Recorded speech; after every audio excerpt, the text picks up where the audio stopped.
আসসালামু আলাইকুম। তোমরা যারা দশমিকের যোগ বিয়োগ গুণ ভাগগুলা ক্যালকুলেটর ছাড়া করতে পারো না, আজকের এই স্পেশাল ভিডিওটা তাদের জন্য। আজকে আমরা দেখব ক্যালকুলেটর ছাড়া এই অঙ্কগুলা কিভাবে খুব সুন্দরভাবে দ্রুত সময়ের মধ্যে করা যায়। তো দেখি আজকে আমরা ক্যালকুলেটর ছাড়াই দশমিকের যোগ বিয়োগ এবং গুণ ভাগ অঙ্কগুলা আমরা করার চেষ্টা করব।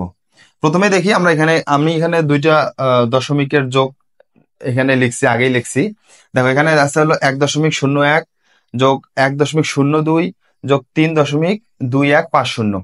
তো যোগের বেলায় আমরা করব কি, দশমিকের যোগ আমরা কনসেপ্ট একটা মাথায় রাখবো। দশমিকের যোগ আমরা যখন করব তখন দশমিক যে দশমিকগুলো আছে, দশমিকগুলো সমানভাবে লেখার পরে আমরা সংখ্যাগুলো ডাইনের সংখ্যা ডাইনে লিখবো এবং বামের সংখ্যাগুলো বামে লিখবো।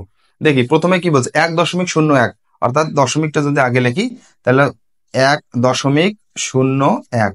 তারপরে কত, 1.02, অর্থাৎ দশমিকের জায়গায় দশমিক লিখবো, দশমিক এই পাশে হলো 1, এই পাশে হলো 0.2। 3.2150, সেটা আমরা লিখবো কিভাবে? তাহলে সেটা লিখবো, দশমিকের জায়গায় দশমিক লিখবো, এই যে এখানে এসে 3.2150।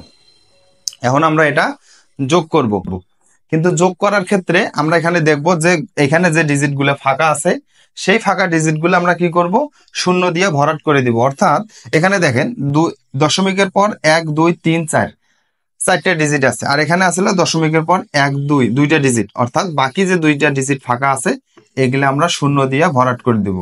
শূন্য দিয়ে ভরাট করার পরে আমরা জাস্ট নর্মাল যেভাবে যোগ বিয়োগ গুণ ভাগ করে, যেটা নর্মাল যে যোগটা করে আমরা ঠিক ওইভাবে নর্মাল যোগটা করব। দেখি এখানে কত আসে, এটা হলো 0.005, 2 আর 1 3 আর 1 4, এখানে হলো 2, দশমিকের স্থানে আমরা দশমিক দিব। তারপরে এখানে কত, 2 1 1 2, 2 আর 3 হলো 5, অর্থাৎ 5.2450। এটাই হলো আমাদের দশমিকের যোগ। অর্থাৎ দশমিকের যোগ করার ক্ষেত্রে আমরা সবসময় কনসেপ্টটা মাথায় রাখবো যে দশমিকটা আমরা সমানভাবে লিখবো। লেখার পর আমার বামের সংখ্যাগুলো বাম পাশে এবং ডানের যে সংখ্যাগুলা, সেই সংখ্যাগুলো আমরা ডান পাশে লিখলে আমাদের দশমিকের যোগ করতে পারবো। দেখি পরের অঙ্কটা দেখি আমরা একটু। এখানে দেখেন, এখানে আছে হলো 1.23, এখানে আছে হলো 5.725, আর এখানে দেখো এখানে আছে হলো 18। তো 18টা আমরা কিভাবে লিখবো? 18টা আমরা দশমিক, যেহেতু 18 মানে কি, 18 একটা পূর্ণ সংখ্যা, অর্থাৎ 18টা আমরা দশমিকের সামনে লিখবো। সামনে 18 লিখলাম, কিন্তু দশমিকের পর যে ফাঁকা সংখ্যাগুলো থাকলো, তাহলে সেখানে আমরা কি করব? তাহলে আমরা এখানে, আমি কি বলছি এর আগে, যে ফাঁকা যে ডিজিট গুলা থাকবে, ফাঁকা ঘরগুলা থাকবে, সেগুলো আমরা শূন্য দিয়া ভরাট করে নেব। দেখো উপরেও একটা উপরেও একটা ফাঁকা আছে, এই উপরের ফাঁকাটাও আমরা শূন্য দিয়ে ভরাট করে নেব। নেওয়ার পর তারপর জাস্ট নর্মাল যেভাবে যোগ আমরা এর আগে করছি, নর্মাল যোগ, এখানেও নর্মাল যোগ করলে আমাদের অ্যান্সার চলে আসবে। তো দেখি নর্মাল যোগ করি। এখানে হলো 5, 3 আর 2 5, 7 আর 2 হলো 9, দশমিক 8 5 13 আর 1 14, 14 4 হাতে 1, এটা হলো 2, অর্থাৎ 24.955। এটাই হলো আমাদের দশমিকের যোগ। তো এখন আসি দশমিকের বিয়োগের ক্ষেত্রে। দশমিকের যোগ এবং দশমিকের বিয়োগ কনসেপ্ট একই, অর্থাৎ আমাদের দশমিক গুলা সমানভাবে রাখবো। তারপরে এর আগে আমরা যোগ করছি, এবার জাস্ট আমরা বিয়োগ করব। দেখো এখানে আছে হলো 23.47, 23.47, এখানে কত, 3.25 নেই, অর্থাৎ দশমিকের জায়গায় আমরা দশমিক দিব সমানভাবে। সামনে কত, সামনে হলো 3, এ পাশে হলো 25 4 9, অর্থাৎ 25 49। এখন আমরা এটা কি করবো, বিয়োগ করবো। হ্যাঁ, বিয়োগ করার ক্ষেত্রেও সেম একই ভাবে আমরা বিয়োগ করব। যে ফাঁকা যে ঘরগুলো আছে এগুলো আমরা কি বলছি এর আগে, শূন্য দিয়ে ভরাট করে দেব। এখানেও দেখো এক ঘর ফাঁকা আছে না, এই এক ঘরটা আমরা শূন্য দিয়ে ভরাট করে নিলাম। ভরাট করে নেওয়ার পর কি করব, এখন আমরা জাস্ট যেভাবে নর্মাল ভাবে আমরা এর আগে যোগ করছি, এটা আমরা নর্মাল বিয়োগ করব। দেখো তো এখানে উপরে হলো 10, নিচে 1, 10 থেকে 9 বাদ গেলে হয় এখানে হলো 1, এখানে এখানে হাতে থাকলো 1, 5 হবে, তাহলে 10 থেকে 5 গেলে এখানে থাকতেছে হলো 5, এখানে হচ্ছে হলো 6, তাহলে 7 থেকে 6 বাদ গেলে হলো 1, আর এখানে 4 থেকে 2 বাদ গেলে হলো 2। দশমিকের দেখো এখানে দশমিকের জায়গায় আমরা দশমিক দিলাম, তারপর 3 3 3 হলো 0, আর এখানে হলো কত, 2, অর্থাৎ 20.2151। এটাই হলো আমাদের বিয়োগ। কনসেপ্টটা খুবই ইজি। দেখো কনসেপ্টটা শুধু হলো যে তোমরা দশমিক গুলাকে সমানভাবে দিবা। দশমিক গুলা সমানভাবে দেওয়ার পরে ডাইনের সংখ্যা ডাইনে এবং বামের সংখ্যা বামে দিবা। দেওয়ার পরেই তোমরা যেভাবে নর্মাল যোগের ক্ষেত্রে যোগ করবা, বিয়োগের ক্ষেত্রে বিয়োগ করবা। এই তাইলে তোমার দশমিকের যোগ বিয়োগ এভাবে ক্লিয়ার। আশা করি বুঝছো। দশমিকের যোগ বিয়োগ যেভাবে খুব ইজি সহজভাবে আমরা করলাম, দশমিকের গুণও আমরা সে একইভাবে খুব সহজভাবে আমরা করব। তো চলো দেখি দশমিকের গুণটা কিভাবে করে। আচ্ছা, এবার আমরা দশমিকের গুণে আসি। দশমিকের যোগ বিয়োগের মতোই দশমিকের গুণও খুবই ইজি ভাবে করা যায়। এর জন্য আমাদেরকে দুইটা কনসেপ্ট মাথায় রাখতে হবে। দশমিকের গুণ করার ক্ষেত্রে আমাদেরকে দুইটা কনসেপ্ট মাথায় রাখতে হবে। প্রথমত হলো দশমিক যেগুলো আছে আমরা দশমিক গুলাকে বাদ দিব। দশমিক এবং শূন্য গুলাকে বাদ দিয়া সেগুলাকে আমরা পূর্ণ সংখ্যা হিসেবে চিন্তা করব। যেমন এখানে দেখো 0.1, এখানে আমরা যদি দশমিকটা বাদ দেই এবং আমি কি বলছি যে শূন্যটা বাদ দিব, দশমিক এবং শূন্য গুলাক যদি বাদ দেই তাহলে এখানে পূর্ণ সংখ্যা কত থাকতেছে? পূর্ণ সংখ্যা এখানে থাকতেছে হলো 1। সেম একইভাবে যদি এখানে আমরা দশমিকটা বাদ দেই এবং শূন্য গুলাক বাদ দেই তাহলে এখানে কত থাকতেছে? এখানে পূর্ণ সংখ্যা থাকতেছে হলো 2। অর্থাৎ 1 আর 2 আমরা যদি গুণ করি কত আসবে? 1 আর 2 গুণ করলে আসবে হলো 2। এটা হলো আমাদের প্রথম কনসেপ্ট। দশমিকের গুণ করার ক্ষেত্রে আমাদের প্রথম কনসেপ্টটা হচ্ছে যে দশমিক, এই যে দশমিক গুলা উঠাই দিব এবং দশমিকের এবং সংখ্যাগুলোর সামনে, দশমিকের সামনে হোক এবং সংখ্যাগুলোর সামনে যত শূন্য আছে সেই শূন্যগুলাকে আমরা কাটি দেব। দেওয়ার পর সেই সংখ্যাটা পূর্ণ সংখ্যা নিব। অর্থাৎ এখান থেকে নিলাম হলো 1 আর এখান থেকে কত? এখান থেকে নিচ্ছে হলো 2। পূর্ণ সংখ্যা কত আছে? 2। 1 আর 2 গুণ করলাম, গুণ করে আসলো হলো 2। এখন কি করব? দ্বিতীয় কনসেপ্ট, আমি বলছি দুইটা কনসেপ্ট। এটা গেল প্রথম কনসেপ্ট। দ্বিতীয় কথা হলো আমরা দেখব যে দশমিকের পরে, দশমিকের পর কয় ঘর সংখ্যা আছে। এখানে দেখো তো দশমিকের পর কয় ঘর সংখ্যা আছে।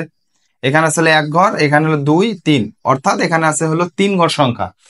তো আমাদের উত্তরের ক্ষেত্রেও আমাদেরকে দশমিকের পর 3 ঘর সংখ্যা মিলাইতে হবে। যেহেতু এখানে 1 ঘর আছেই, আর কয় ঘর? 2 ঘর। এই 2 ঘর আমরা শূন্য দিয়ে ভরাট করে দেব, দিয়ে একটা দশমিক দিয়ে দিব। তাহলে দেখো তো দশমিকের পর আমাদের ঘর মিললো কিনা। এখানে আছে দশমিকের পর 1, 2, 3, 3 ঘর। এখানে হলো 1, 2, 3, 3 ঘর।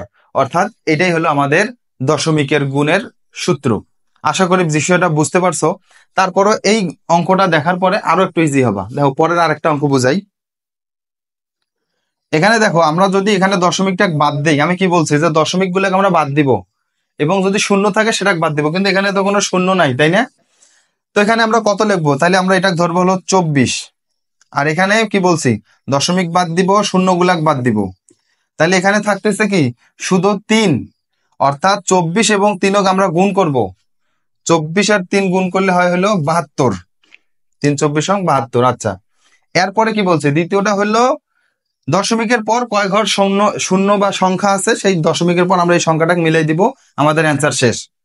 তাহলে দেখো দশমিকের পর আছে হলো 1, 2, 3, 4, 4 ঘর। অর্থাৎ আমাদের অ্যান্সারটাও দশমিকের পর 4 ঘর মিলাইতে হবে। এখানে আছে কয় ঘর? 1, 2, 2 ঘর আছে না? আর 2 ঘর আমরা কিভাবে নিব? আর 2 ঘর আমরা দুইটা শূন্য নিব, দিয়ে দশমিক দিব। তাহলে কত হলো? দেখো দশমিকের পর 1, 2, 3, 4, অর্থাৎ এটার অ্যান্সার আসবে হলো 0.0072। এটাই হলো আমাদের দশমিকের গুণ। আশা করি সবাই বুঝছো দশমিকের গুণ করার কৌশল এবং কিভাবে ক্যালকুলেটর ছাড়া আমরা এই কঠিন কঠিন গুণগুলা খুব দ্রুত সময়ের মধ্যে আমরা করলাম। তো এখন আমরা যাই দশমিকের ভাগের ক্ষেত্রে, কিভাবে দশমিকের ভাগ করা যায়। আচ্ছা, এবার আমরা দশমিকের ভাগটা দেখব, কিভাবে দশমিকের ভাগগুলা করতে হয়। দশমিকের ভাগের কনসেপ্টটাও একই। দশমিকের ভাগ করার ক্ষেত্রে দেখো আমাদের উপরে আছে হলো 0.6। 0.6কে আমরা 0.2 দিয়ে ভাগ করব। তো কিভাবে করব? দশমিকের ভাগের কনসেপ্টও দুইটা। দেখো প্রথম কনসেপ্টটা হলো আমাদের দশমিকের পর ডিজিট গুলা, দশমিকের পর যে ডিজিট গুলা আছে আমরা ডিজিট গুলা মিলাবো। অর্থাৎ উপরে যদি দশমিকের পর 2টা ডিজিট হয় আমরা নিচেও 2টা মিলাবো, অথবা নিচে যদি 2টা হয় উপরেও 2টা মিলাবো। তো এখানে মিলানো আছেই, তার মানে উপরে হলো দেখো দশমিকের পর একটা, দশমিকের পর একটা, 2টা। তো যখন এইরকম আমরা মিলাইতে পারবো তখন আমরা দশমিকের পরের ডিজিট গুলা যখন আমাদের সমান হবে, সেটা কত হয় হোক, 6, 8, 10 সেটা না, ডিজিট সংখ্যা মানে এখানে দেখো একটা সংখ্যা, এখানে একটা সংখ্যা, 2টা সংখ্যা না, উপরে আর নিচে যেহেতু সমান, সেক্ষেত্রে আমরা এগুলা সব বাদ দিব। বাদ দিয়া উপরে লিখবো 6, নিচে হলো 2। এই 6 আর 2 আমরা কাটাকাটি করি, উত্তর আসতেছে হলো 3। এই দেখো এটাই 3 হলো আমাদের অ্যান্সার। তো এটা যদি এইভাবে থাকতো যে 0.6 আর নিচে যদি থাকতো 0.02, তাহলে আমরা কি করতাম? ওই যে আমি বললাম উপর এবং নিচ, দশমিকের পর সংখ্যাগুলোকে আমরা সমান করব। তো সেক্ষেত্রে আমরা কি করতাম দেখো, সেক্ষেত্রে দশমিকের পর কয়টা সংখ্যা আছে, একটা দুইটা, উপরে আছে হলে একটা। তো সেক্ষেত্রে আমরা দেখো সেক্ষেত্রে একটা শূন্য বাড়াই দিব। একটা শূন্য বাড়াই দিলে হবে কি, আমাদের দেখো দশমিকের পর আমাদের সংখ্যাগুলো একই হয়ে যাচ্ছে, দশমিকের পর দুইটা সংখ্যা, দশমিকের পর দুইটা সংখ্যা। তারপরে আমরা এগুলাকে একটা পূর্ণ সংখ্যা ধরবো। এটা উপরে হচ্ছে হলো 60, নিচে হচ্ছে হলো 02, মানে তো হলো 2। এখন যদি আমরা কাটাকাটি করে অ্যান্সার আসতেছে হলো 30। দেখো দশমিকের ভাগগুলো আমরা কিভাবে খুব সহজেই করতেছি। আচ্ছা, যদি এরকম থাকে যে একটা অঙ্কেই গুণ এবং ভাগ দুইটাই দেওয়া আছে, অর্থাৎ এখানে দেখো উপরে গুণ দেওয়া আছে, আবার দুইটা সংখ্যার ভাগ দেওয়া আছে, তাইলে আমরা কি করব? তাহলে আমরা ঠিক একইভাবে করব যেভাবে আমরা এর আগে ভাগগুলা করলাম। অর্থাৎ উপরে দেখবো যে দশমিকের পর কয় ঘর শূন্য আছে, সরি, তাহলে আমরা দেখবো দশমিকের পর কয় ঘর ডিজিট আছে। দেখো এখানে 1 2 3, অর্থাৎ 3টা ডিজিট আছে দশমিকের পর। কি হয় হোক সেটা আমরা পরে দেখবো, আগে দেখবো দশমিকের কয় ঘর আছে, 3টে আছে। নিচে কয়টা আছে, নিচে হলো 1 2 3 4 5 6, নিচে আছে হলো 6টা। তাহলে আমরা কি বলছিলাম যে উপরে নিচে আমরা ডিজিট গুলা সমান করব। নিচে আছে হলো 6টা, উপরে আছে হলো 3টা। তার মানে উপরে যদি আমরা আরো 3টা শূন্য দেই তাহলে কিন্তু আমাদের সংখ্যাগুলো সমান হবে। তো উপরে যে কোনো একটা সংখ্যার সামনে, অর্থাৎ দশমিক 2 এর পরে অথবা 3-এর পরেও হইতে পারে, অথবা 6-এর পরেও, আমরা যে কোনো একটার সাথে আমরা কি দিব, আমরা এই যে আরো আমাদের 3টা শূন্য দিব। যেহেতু এখানে 3টা বেশি হচ্ছে 6টা, আর এখানে 3টা না, তাহলে 3টা শূন্য বেশি দিব। এই যে 3টা শূন্য বেশি দিলাম। দেওয়ার পর কি হলো, দেওয়ার পর আমাদের এইভাবে দাঁড়াইলো যে উপরে থাকতেছে 2। খেয়াল করো, তখন আর এগুলা কিছুই থাকতেছে না। 2, এখানে থাকতেছে 3, এখানে থাকতেছে কত, 6000, এখানে থাকতেছে 1, এটা আমরা নিচ্ছি হলো 2, এখান থেকে নিচ্ছি হলো 3। বিষয়টা এরকম হচ্ছে না? তাহলে এই 2 2 কাটা, এই 3 3 কাটা, অর্থাৎ এখানে আমাদের অ্যান্সার আসতেছে হলো 6000। খুবই ইজি না? আশা করি সবাই বুঝছো দশমিকের যোগ বিয়োগ গুণ ভাগ। তো ভালো থাকো, সুস্থ থাকো, দেখা হবে নেক্সট কোনো ভিডিওতে। আল্লাহ হাফেজ।